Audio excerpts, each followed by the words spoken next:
Jalpaiguri town স্টেশনে এখন চলছে দ্বিতীয় ওভার পুলের কাজ, আর সেই কাজ চলছে জোর কদমে। 1 নম্বর ঘুমটি সংলগ্ন এলাকায় চলছে দ্বিতীয় ওভার ব্রিজ স্থাপনের কাজ। বড় লোহার রেলিং ক্রেনের মাধ্যমে বসানোর কাজ শুরু হয়েছে। আগামী কয়েক মাসের মধ্যেই পুরো কাজ শেষ হবে বলে রেল সূত্রে খবর। আর তাই এখন চলছে দ্বিতীয় ওভার পুল স্থাপনের কাজ। এর জন্য শ্রমিকরা বাইরে থেকে এসে এই কাজ করেছে। এই সেতুর কাজ সম্পন্ন হওয়ার ফলে অনেক মানুষ উপকৃত হবে, কারণ ট্রেন আসার সময় একটি সেতু দিয়ে চলাচলের অনেকটাই অসুবিধা হয়। পাশে আরেকটি ওভার সেতু স্থাপনের ফলে চলাচলের সুবিধা হবে বলে মনে করছেন সাধারণ মানুষ। কিছুটা উন্নয়ন হচ্ছে, কি বলবেন এটা নিয়ে? এটা নিয়ে বলবো যে এখন যা রেলের কাজ হচ্ছে তাতে এটা তো খুবই জরুরি, খুবই দরকার।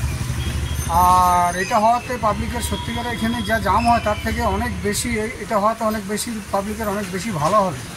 এবং যে সরকার, যা কেন্দ্র সরকার যেগুলো করছে এগুলো সত্যিকারে অকল্পনীয়।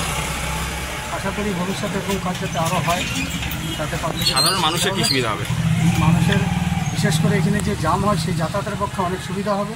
এবং এখানে একটা যদি সম্ভবত সেটা ফুট ব্রিজ, হ্যাঁ, যে এখানে একটা গেটটা বন্ধ হয়ে গেলে একটা পেশেন্ট নিয়ে গেলে পরে খুব অসুবিধা হয়। এবং সেই ক্ষেত্রে দিক থেকে যদি যাতায়াত করে তাতে এই জায়গাটা যদি খোলা থাকে তাহলে অনেক ভালো হবে সেই পেশেন্টের ক্ষেত্রে, এবং জনসাধারণ অনেক ভালো হবে। নাম শ্রীরাম সরকার।